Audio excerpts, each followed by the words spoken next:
Hi, this is Peggy from War. So today our guest is Michel Beyo. So Michel is the CEO and founder of Finavator.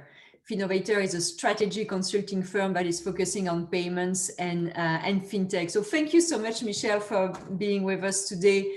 I'm looking forward to our discussion. Michel and I met in an airport a few years back when we were stranded in Boston because of bad weather, and we became fast friends. So I'm very happy to have you today with us, Michel. Thank you, Peggy. So happy to be here. So happy we got stranded in Boston together. Yeah, sometimes it's a good thing to have no fly zone for a few hours and share a few oyster and a couple of glasses. So let's get started with the new finance, the new normal in financial services. So from your perspective, what do you see the major lasting impacts that COVID is going to have in the financial services industry? Yeah, so COVID has changed so much on a global scale. Just surpassing 1.1 million deaths this month, hitting over 214 countries. It's changed payments in so many ways. It's changed so much in the financial sector, but considering payments is my expertise, I'm going to dig in a little bit on that. But I think, as anybody looks at COVID, they see the impact on just e-commerce in general. I actually come from an affiliate marketing background. I used to run Alaska, Lufthansa, Delta, and United Airlines back in 2006 through the financial crisis. And what happened back then is through the online shopping mall portal and the fact that we were able to give customers online shopping search so that they could find the right product at the right price and earn miles with it, we saw a massive spike in sales in all of the online shopping mall platforms back then. Mm-hmm. And just as people were trying to save their money. And as we look into COVID, it's the same trend, but exponentially, across a global scale instead of just in the US and the UK. So just watching like record highs of 3.9 billion in May in Canada, mm-hmm. which is a 2.3% increase over April and a 99% increase since over February. So the growth of e-com on a Canadian scale has taken a 10-year leap and driven us into a whole other ecosystem of digital first, which has also had a lot of consumers be very aware of contactless payments, as who has very much shared, to stay away from cash where possible and truly use contactless payments. And I've even taught my mom how to use Samsung Pay just to ensure that as we're being so cautious by wearing our masks and having our kids in school with masks, trying not to touch things. And I think the thing you need to avoid the most is the keypad at a retailer. So if consumer behavior has changed so drastically that you're seeing the opportunity of potentially QR payments as contactless takes the next leap almost to where Asia has kind of leapfrogged us. And there's still some retailers, I won't name names, that have not moved to contactless payments. But you'll see that trend is going to be a long-lasting impact, and it will force those retailers to make that move of the technical update for consumer protection, because I think they just feel more comfortable and that they're confident making payments when they don't have to touch the terminal. And let's be honest, going out in COVID, you don't have a massive purse. You're out with your phone, which hopefully has your payment system on it, in your wallet, or just your credit card. And you want to get in and out as seamlessly as possible. And thank you for for your insights. The rise in QR code is something we've been discussing more and more. I think we're chatting about offline. We're chatting about the conversation with Jason from Marketer, and that's one of the points he was making: the fact that he's seeing QR code going stronger in the economy. So that leads me to my next question. You also mentioned, we jumped 10 years in terms of e-commerce in North America. Putting my regulatory hat, usually we don't leapfrog 10 years with regulators. So what do you see in terms of new policies and regulation maybe being accelerated or enabled, hopefully in the short term? Yeah, I think, you're right. There's no regulation that has happened quickly. But, it's taken us 50 years to add financial services to a course in high school. I Mhm. think what's happened is because everything is online, because millennials and younger generation, like my kids, are now shopping online. There also has to now be a course about security, because I think, to your point, regulation is going to take years. I hope that it speeds up, but the thing we can do is start educating the public on security issues and cybersecurity to protect them in advance of us getting there from a regulatory respect. Because, we've been looking to try and, hopefully push open banking in Canada for many of years. We are so far behind. You look at the UK and then even Australia, where I lived in 2002, and they were so far behind us in so many respects. For them to leapfrog Canada and to be ahead of us in data rights, in open banking, in consumer first finances, it's really upsetting to be a Canadian in the financial space watching this lack of action happen. So I actually just got my first board seat on the Open Banking Initiative of Canada, All and right. I'm helping to co-chair the FinTech engagement arm alongside Hannah Ziti from Wealthsimple. And we're just trying to put together a manifesto of how to facilitate open banking in Canada and how it will benefit all parties, including Canadian consumers, banks, fintechs, so that we could hopefully try and push this initiative forward faster and get to hopefully new regulatory rulings on competition law, on data privacy, on digital ID, because all of those aspects are needed to get to actual open banking. Exactly. And you mentioned cybersecurity at the beginning of your answer, and that's something I don't really see discussed enough. Especially, we've seen in the last 6 months tremendous increase in cyber attacks, whether it's social engineering, malware, you name it, it was basically exploding. And I'm a bit worried to see that it's not front and center at all in terms of regulations. And to your point, back to open banking, well, that's a very important consideration to make sure, clients are well protected. So we've been hiding behind this, oh my God, it's dangerous, but we're still not addressing the cybersecurity challenges. So I found it quite interesting, actually.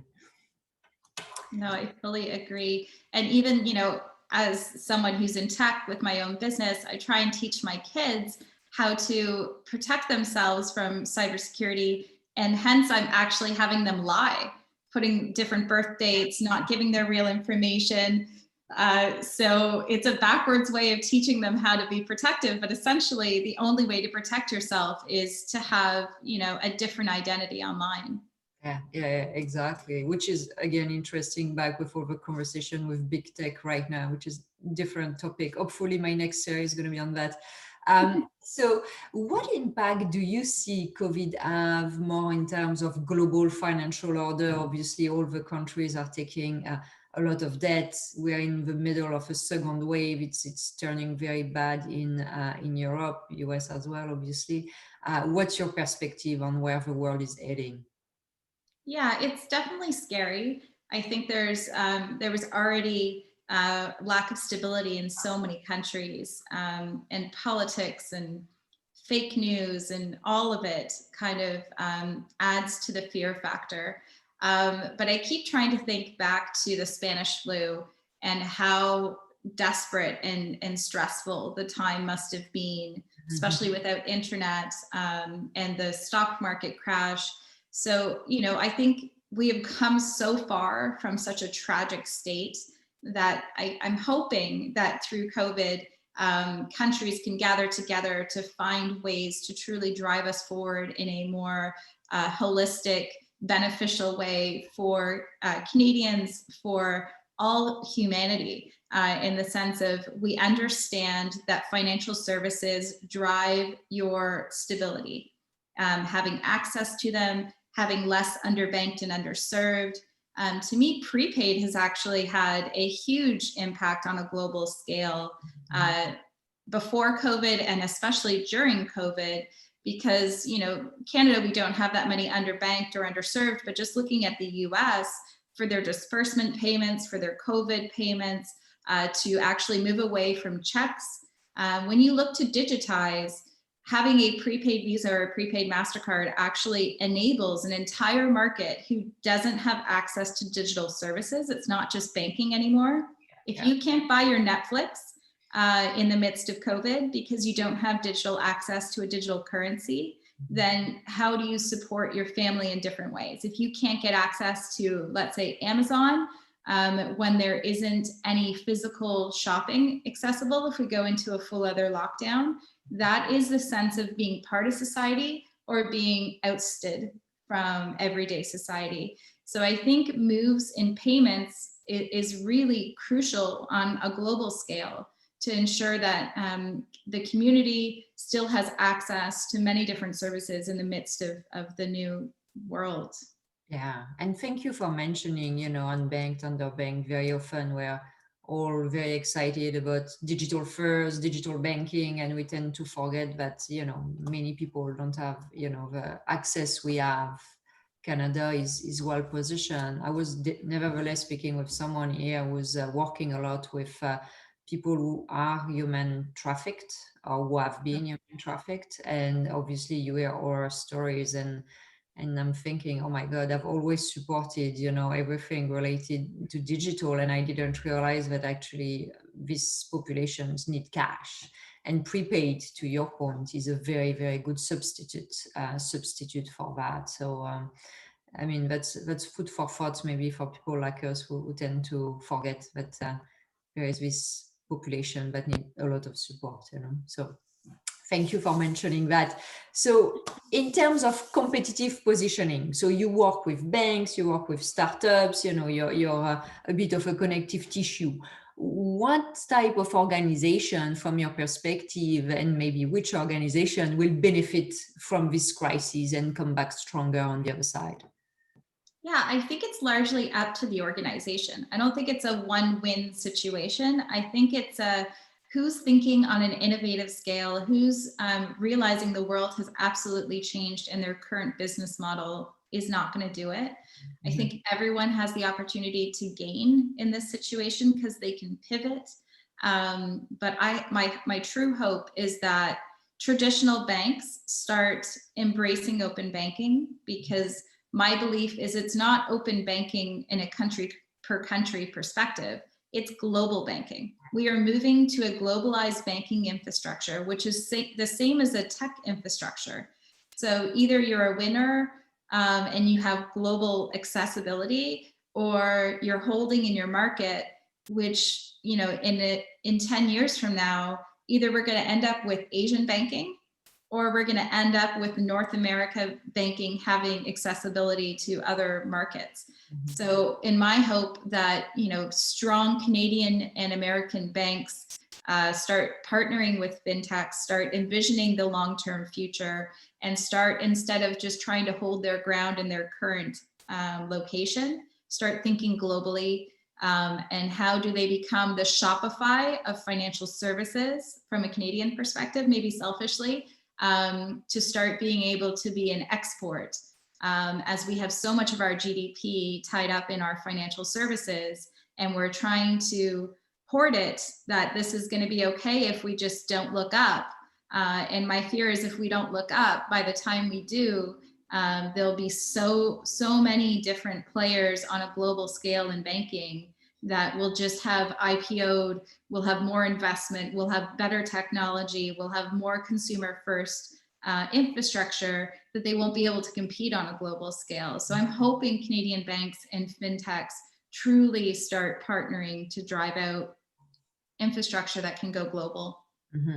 So and it's a great segue to my next point, which is more focused on traditional FIs and where you see them going in terms of digital transformation. So you mentioned embracing open banking and having an eye on the world versus just your own market. Anything specific you want to dig in here?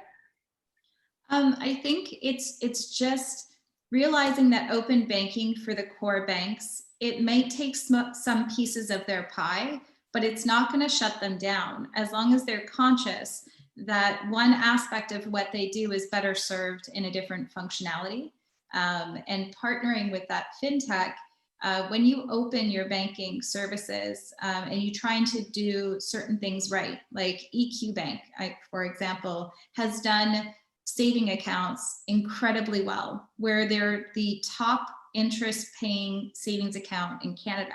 There's no other bank who is able to facilitate that. So I think as a Canadian, we're just becoming, due to COVID, just much more conscious, much more open to where can I save my money? What is the best service for me? And that's what open banking to me is. I want to use potentially EQ for my savings.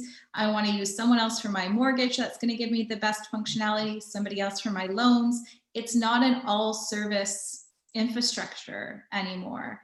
So how do we ensure that Canadians are not $200 away from insolvency because they have better option to not be paying $30 a month for a bank account, which seems, incredibly stressful in these times. And I think it's making people more aware of where should I have my credit card? Where should I have my checkings? Where am I best served? And I think that's the way of the future, whether we look at it that way or not. And I think the best way to drive forward your financial future as an institution is to be very conscious of that.